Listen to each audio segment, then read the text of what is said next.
दरम्यान ज्या पुणतांब्यात शेतकरी संपाची ठिणगी पडली, ज्या पुणतांब्याकरांनी संपाला जोरदार पाठिंबा दिलाय, आज सकाळपासून पुणतांबा बंद आहे, तिकडचा आढावा घेतलाय आमचे प्रतिनिधी कृष्णा केंडेंनी।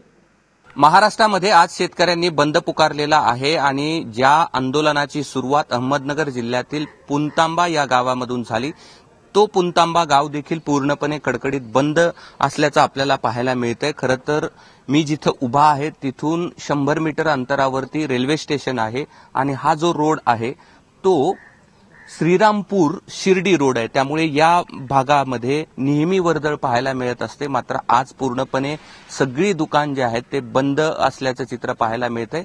खरं तर आज आठवडी बाजार आहे पुणतांब्याचा। 14,000 लोकसंख्या असलेलं हे गाव आहे, त्यामुळे इथला आठवडी बाजार हा सगळ्यात मोठा आठवडी बाजार असतो। आजूबाजूची सगळी जी खेडी आहेत ती या बाजारामध्ये येत असतात, मात्र तो बाजार देखील आज पूर्णपणे बंद ठेवणार असल्याचं या ठिकाणी इथल्या संपकरी शेतकऱ्यांनी सांगितलेलं आहे। आणि त्यामुळे आज पुणतांबा जे आहे तिथल्या प्रत्येक दुकानावरती अशा प्रकारचे लॉक आपल्याला पाहायला मिळत आहेत आणि सगळीकडे कडकडीत बंद जो आहे तो पाळलेला या ठिकाणी आज पाहायला मिळतोय। किसान सभेचे डॉक्टर अजित नवले जे आहेत ते देखील आज या पुणतांब्यामध्ये येणार आहेत। ते या कोर कमिटीमध्ये मुख्यमंत्र्यांना भेटायला गेले होते, मात्र कोर कमिटीत गेल्याचा आत्मक्लेश त्यांना होतो आहे आणि आत्मक्लेश आंदोलन करण्यासाठी ते देखील आज 10 वाजेपर्यंत पोहोचणार आहेत।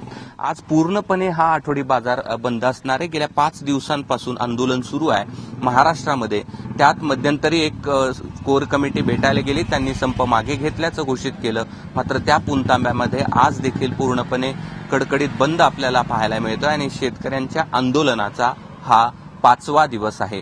कॅमेरामन धनंजय दारुंटेसह कृष्णा केंडे, एबीपी माझा, पुणतांबा, अहमदनगर।